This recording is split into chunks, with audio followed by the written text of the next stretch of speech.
अस्सलाम वालेकुम everyone. Previous classes में हमने डिप्रेसिव डिसऑर्डर्स में मेजर persistent पोस्टपार्टम डिप्रेशन और सीजनल अफेक्टिव डिसऑर्डर के बारे में पढ़ा था। नेक्स्ट अब हमने पढ़ना है डिस्ट्रप्टिव मूड डिसरेगुलेशन डिसऑर्डर के बारे में। Disruptive mood dysregulation disorder basically ये एक मूड डिसऑर्डर है जो कि ज्यादातर बच्चों में पाया जाता है। अब डीएसएम के अकॉर्डिंग इसका डायग्नोस्टिक क्राइटेरिया देख लेते हैं। क्राइटेरिया ए में बताया गया है severe recurrent temper outburst manifested verbally and or behaviourally. यानी कि वो कह रहे हैं कि बच्चे में बहुत ही ज्यादा स्वेयर टेम्पर आउटबर्स्ट होंगे और वो रिकरेंट होंगे, यानी कि बार बार होंगे। और वो वर्बली भी हो सकते हैं आउटबर्स्ट, यानी कि वर्बल एग्रेशन भी हो सकता है और फिजिकली भी बिहेवियरली भी हो सकते हैं। तो बिहेवियरली किस तरह से होंगे कि फिजिकल एग्रेशन होगा टुवर्ड्स पीपल और प्रॉपर्टी, यानी कि चीजों की तरफ और लोगों की तरफ क्या होगा, फिजिकल एग्रेशन होगा। वो उसका बिहेवियर जो है ना इस तरह से होगा that are grossly out of proportion in intensity or duration to the situation। और वो जो टेम्पर आउटबर्स्ट होगा वो इंटेंसिटी उसकी बहुत ही ज्यादा होगी। क्राइटेरिया बी में बताया गया है temper outburst are inconsistent with developmental level, यानी कि बच्चे का इतना डेवलपमेंटल लेवल भी नहीं है जितना टेम्पर आउटबर्स्ट बच्चे को आ रहा है। तो ये डेवलपमेंटल लेवल के साथ क्या होंगे, इनकंसिस्टेंट होंगे। क्राइटेरिया सी में बताया गया है temper outburst occur on average 3 or more times पर वीक। यहाँ पे ड्यूरेशन जो है ना बताया गया कि कितनी दफा वीक में टेम्पर आउटबर्स्ट बच्चे को होगा। आप अपने डीएसएम पे बेशक इसको अंडरलाइन कर ले ताकि आप जो है ना इसको याद रहे आप लोगों को ये। यानी कि एक हफ्ते में 3 या 3 से ज्यादा दफा बच्चे को क्या होगा, टेम्पर आउटबर्स्ट होगा। क्राइटेरिया डी पे बताया गया है mood between temper outburst is persistently irritable or angry most of the day nearly every day and is observable by others parents teachers और पेयर्स। यहाँ पे वो बता रहे हैं कि बच्चे का जो मूड होगा टेम्पर आउटबर्स्ट के दौरान क्या होगा, मुकम्मल तौर पर मुसलसल ही इरिटेबल होगा और एंगर होगा उसमें। और ये नहीं है कि हफ्ते में 3 या 3 से ज्यादा दफा जो बच्चे को टेम्पर आउटबर्स्ट हो रहा है वो फुल ऑफ द डे होना चाहिए और नियरली एवरी डे होना चाहिए। और ये चीज दूसरे भी ऑब्जर्व करें, यानी कि उसके पेरेंट्स, स्कूल में उसके टीचर्स और उसका जो पीयर ग्रुप्स है वो सब इस चीज को ऑब्जर्व करें, बच्चे में इस चीज को ऑब्जर्व कर रहे हों। क्राइटेरिया ई में बताया गया है criteria A to D have been present for 12 or more months throughout that time the individual has not had a period lasting 3 or more consecutive month with the out of the symptoms in criteria A to D। अब वो कह रही हैं जो criteria A to D हमने बताया है, जो सिम्टम्स हमने क्राइटेरिया A to D में बताए हैं वो सारे सिम्टम्स 12 महीने या 12 महीनों से ज्यादा तक के ड्यूरेशन के लिए प्रेजेंट होंगे। लेकिन इस टाइम के दौरान बच्चा जो है ना इंडिविजुअल 3 या 3 से ज्यादा मंथ कंसिक्यूटिव जो है ना मतलब कि मुकम्मल तौर पर जो है ना 3 या 3 से ज्यादा महीनों के लिए विदाउट सिम्टम्स प्रेजेंट ना हो, यानी कि बगैर सिम्टम्स के बच्चा 3 या 3 से ज्यादा महीनों के लिए प्रेजेंट ना हो 12 महीनों में से।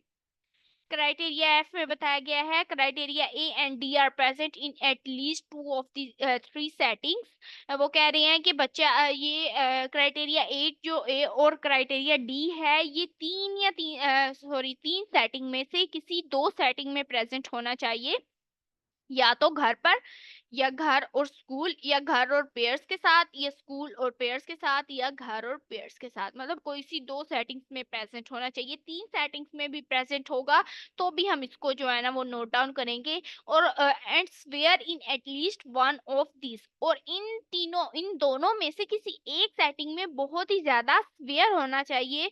और ये मोस्टली जो हमारे पास केसेस आते हैं उसमें ये चीज घर में ज्यादा स्वेयर होती है। क्राइटेरिया जी में बताया गया है diagnosis should not be made for the first time before age 6 years or after age 18 years. यानी कि आप अगर इसका डायग्नोसिस कर रहे हैं तो 6 साल की उम्र से पहले आपने डायग्नोसिस नहीं करना और 18 साल की उम्र के बाद आपने इसका डायग्नोसिस नहीं करना है। अगर 6 साल से पहले आप डायग्नोसिस कर रहे हैं या 18 साल के बाद कर रहे हैं, तो वो डिस्ट्रप्टिव मूड डिसरेगुलेशन डिसऑर्डर में नहीं आएगा, वो किसी और मेंटल डिसऑर्डर में फॉल कर रहा होगा। क्राइटेरिया एच में बताया गया है कि by history or observation the age at onset of criteria A to E is before 10 years, यानी कि 6 साल की उम्र से पहले जो है ना आपने डायग्नोसिस नहीं देना है, और जो ऑनसेट की एज है वो 10 साल से पहले की होनी चाहिए। और इसमें कुछ और चीजें बताई गई हैं कि ये क्लिनिकली सिग्निफिकेंट डिस्ट्रेस कॉज करे, यानी कि बच्चे की जो एकेडमिक लाइफ है, उसकी जो एकेडमिक फंक्शनिंग है, उसकी जो ऑक्यूपेशनल लाइफ है वो डिस्टर्ब होनी चाहिए।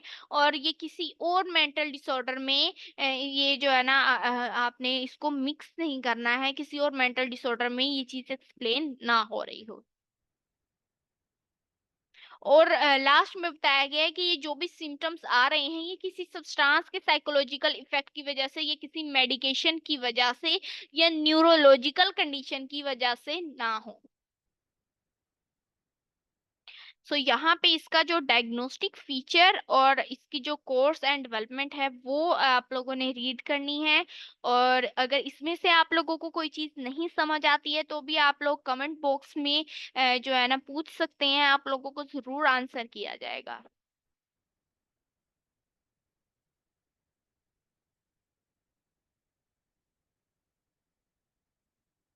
नेक्स्ट हमारे पास आ जाता है प्री मेंस्ट्रुअल डिस्फोरिक डिसऑर्डर।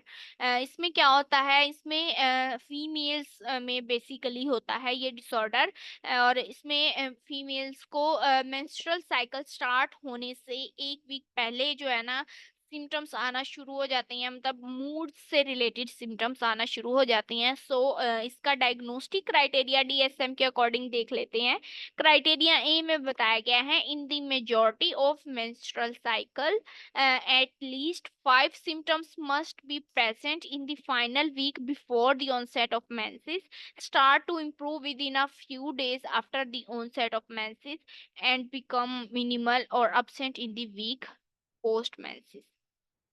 अब वो कह रहे हैं कि मेंस्ट्रुअल साइकिल में जो है ना उन्होंने कुछ नीचे सिम्टम्स दिए हैं। इनमें से कोई से जो है ना 5 सिम्टम्स जो है ना प्रेजेंट होने चाहिए फाइनल वीक में, यानी कि मेंसेस आने से मेंस्ट्रुअल साइकिल स्टार्ट होने से एक वीक पहले जो है ना सिम्टम्स कोई से 5 सिम्टम्स प्रेजेंट होने चाहिए उनमें। और जैसे ही जो है ना मेंसेस का जो है ना वो करीब आए, यानी कि कुछ दिन रह जाएं आपके मेंस्ट्रुअल साइकिल स्टार्ट होने में, तो आप थोड़े थोड़े इम्प्रूव होना स्टार्ट हो जाएं, यानी कि वो सिम्टम्स कम होना शुरू हो जाएं और मिनिमल होना शुरू हो जाएं। और जब आपको मेंसेस हो जाएं तो यानी कि पोस्ट मेंसेस मेंसेस होने के बाद के वीक में आप में ये सिम्टम्स absent हो जाने चाहिए, ठीक है। यानी कि मेंसेस के एक वीक पहले ये स्टार्ट होंगे और मेंसेस आने से एक दो दिन पहले जो है ना इनमें इनकी इंटेंसिटी में कमी आना शुरू हो जाएगी, और मेंसेस आने के एक वीक बाद आप में ये सिम्टम्स खत्म होना शुरू हो जाएंगे और खत्म हो जाएंगे मोस्टली। तो क्राइटेरिया बी में बताया गया है one or more of the following symptoms must be present. अब नीचे कुछ सिम्टम्स नहीं है, इन्होंने चार, इन्होंने कहा कि चारों में से कोई सा एक सिम्टम्स जो है ना वो प्रेजेंट होना चाहिए एटलीस्ट। इनमें सबसे पहले नंबर पर है marked effective liability, mood swings यानी कि होंगे, फीलिंग सडनली सैड और टीयरफुल, यानी कि इसमें बेसिकली बताया गया मूड्स के बारे में बताया गया कि फीमेल्स को मूड स्विंग्स होंगे, उनको जो है ना अचानक बैठे बैठे ही वो सैड हो जाएंगी, रोना शुरू कर देंगी। क्राइटेरिया नंबर 2 पे बताया गया है मार्क्ड इरिटेबिलिटी और एंगर और इंक्रीज्ड इंटरपर्सनल कन्फ्लिक्ट। तो यहाँ पे क्या होगा कि इरिटेबिलिटी होगी, एंगर होगा, और इस वजह से क्या होगा उनके जो इंटरपर्सनल रिलेशनशिप्स हैं उनमें क्या आ जाएंगे, कन्फ्लिक्ट आ जाएंगी, क्योंकि उनमें एक चिड़चिड़ापन होगा, हर चीज को लेकर छोटी छोटी चीज को लेकर गुस्सा करेंगी, तो इस वजह से उनके जो इंटरपर्सनल रिलेशनशिप्स हैं उनमें कन्फ्लिक्ट आना स्टार्ट हो जाएगा। नंबर 3 पे बताया गया है marked depressed mood, feeling of hopelessness और सेल्फ डेप्रिकेटिंग थॉट्स। और इसमें क्या होगा कि उनको मूड उनका जो है ना वो डिप्रेस्ड होगा और वो खुद को जो है ना बहुत ज्यादा होपलेस समझेंगी। नंबर 4 पे बताया गया है मार्क एंजाइटी टेंशन और फीलिंग ऑफ बीइंग काइड अप और ऑन द एज। यानी कि वो उनको जो है ना एंजाइटी होगी, टेंशन होगी, उन्हें ऐसे लगेगा जैसे वो जो है ना मतलब उनमें अजीब सी फीलिंग होगी जैसे वो किसी एज पे आ गई हैं, किसी किनारे पे आ गई हैं कि बस अब जो है ना उनके क्योंकि ये सिवियरिटी होती है ना इस चीज में, उनके मूड स्विंग्स में, इमोशंस में बहुत ज्यादा सैड हो जाती हैं। तो वो उन्हें ऐसा लगता है कि उनके इमोशंस जो है ना वो बहुत ज्यादा पीक पे आ चुके हैं। तो क्राइटेरिया बी को फुलफिल करने के लिए इन चारों में से कोई सा एक सिम्टम्स प्रेजेंट होना चाहिए। और उसके बाद क्राइटेरिया सी की अगर हम बात करें, one or more of the following symptoms must additionally present to reach a total of 5 symptoms when combined with symptoms in criteria B above. अब वो कह रही हैं कि इनमें से कोई सा एक एडिशनल सिम्टम्स भी प्रेजेंट होना चाहिए ताकि जब हम क्राइटेरिया बी के साथ इसे कंबाइन करें तो हमारे पास टोटल 5 सिम्टम्स बने। ठीक है, नंबर 1 पे है decrease interest in usual activities, यानी कि उनकी एक्टिविटीज में इंटरेस्ट जो है ना वो डिक्रीज हो जाएगा, जैसा कि काम में, स्कूल में या फ्रेंड्स के साथ या जो भी उनकी हॉबीज हैं उनमें इंटरेस्ट क्या होगा, डिक्रीज होगा। Subjective difficulty in concentration, concentrate करने में उन्हें मुश्किल होगी। लेथार्जी, इजी फैटिबिलिटी और मार्क्ड लैक ऑफ एनर्जी, मतलब कि जल्दी, ज्यादा जल्दी वो थक जाएंगी और उन्हें जो है ना लैक ऑफ एनर्जी फील होगी। Marked change in appetite, over eating और स्पेसिफिक फूड क्रेविंग्स। और इसमें क्या होगा कि उनकी एपिटाइट में चेंजेस आएंगे, उनको मोस्टली या तो वो ओवर ईटिंग करेंगी और खास तौर पे उन्हें अक्सर फीमेल्स को ये होता है कि किसी स्पेसिफिक फूड को लेकर उन्हें क्रेविंग होती है, किसी को कार्बोहाइड्रेट की होती है, किसी को किसी चीज की होती है। तो वो ये पर्सन टू पर्सन जो है ना की क्रेविंग्स वेरी करती हैं। और इनमें क्या होगा, हाइपरसोमनिया होगा, या तो नींद बहुत ज्यादा आएगी, या इंसोमनिया होगा, या नींद बहुत कम आएगी या आएगी ही नहीं। नंबर 6 पे है सेंस ऑफ बीइंग ओवरवेल्म्ड और आउट ऑफ कंट्रोल। और उनका जो है ना एंगर इस तरह से होता है कि वो खुद पे उनका कंट्रोल जो है ना वो खत्म हो जाता है। और कुछ फिजिकल सिम्टम्स भी नंबर 7 पे बताया गया है, फिजिकल सिम्टम्स भी साथ साथ शो होंगे साइकोलॉजिकल सिम्टम्स के साथ।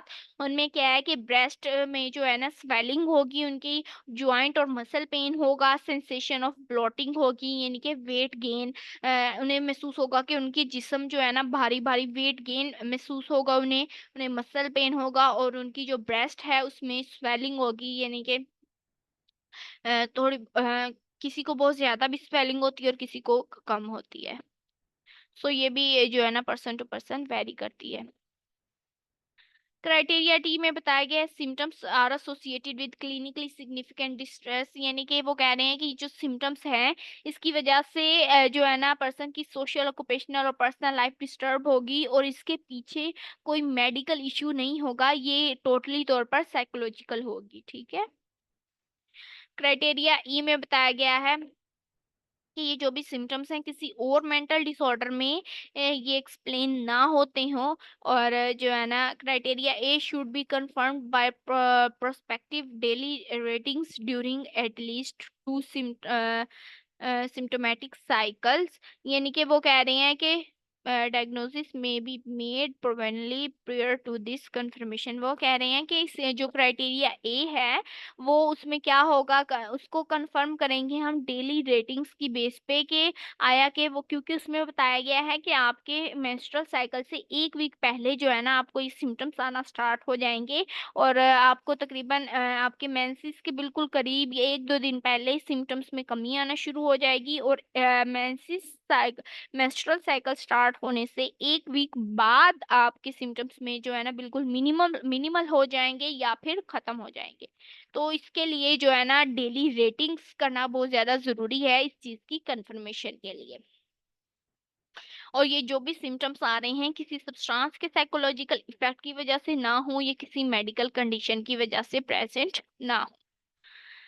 सो ये था हमारा जो है ना प्री मेंस्ट्रुअल डिस्फोरिक डिसऑर्डर का डायग्नोस्टिक क्राइटेरिया। इसमें डायग्नोस्टिक फीचर पढ़ने हैं आप लोगों ने और कोर्स एंड डेवलपमेंट आप लोगों ने पढ़ना है। इसमें बेसिकली ये 2 चीज़ें मैं इसलिए पढ़ने को कहती हूँ क्योंकि कोर्स एंड डेवलपमेंट में आपको एज रेंज का और यानी कि रेशियो का पता चलता है कि किस एज में ऑनसेट स्टार्ट होता है और कॉजेज़ भी इसमें बताए गए होते हैं थोड़े बहुत। और डायग्नोस्टिक फीचर में क्या होता है कि बेसिकली इसमें डायग्नोस्टिक क्राइटेरिया को ही एक्सप्लेन किया गया होता है। तो एक दफ़ा आप रीड कर लेंगे तो जो है ना आप लोगों के लिए आसानी हो जाएगी।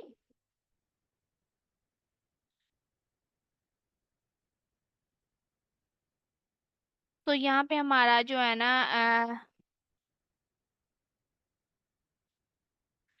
डिप्रेसिव डिसऑर्डर्स का भी जो है ना चैप्टर कंप्लीट हो जाता है। और आप लोग अपने फ्रेंड्स के साथ जो है ना फ्री डीएसएम इंटर्नशिप को ज़रूर शेयर करें ताकि वो भी इस अपॉर्चुनिटी से अवेल हो सकें। अपने सोशल सर्कल में इस चीज़ को शेयर किया करें। अगर आप लोगों को कोई अच्छा लर्निंग प्लेटफॉर्म मिला है तो आप लोग कोशिश करें कि दूसरों के साथ शेयर करें इसे, ताकि दूसरे भी इस चीज़ से फ़ायदा उठा सकें। और अगर आप लोगों को डेली के जो भी हमारे वीक में 3 क्लासेस होती हैं, तो 3 क्लासेस में जो भी आप लोगों को चीज़ समझ नहीं आती है, आप लोग कमेंट बॉक्स में मुझे कमेंट कर सकते हैं। आप लोगों के कमेंट पर मैं ज़रूर जवाब दूँगी, आप लोगों को आंसर ज़रूर किया जाएगा।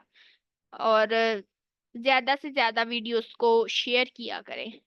Thank you.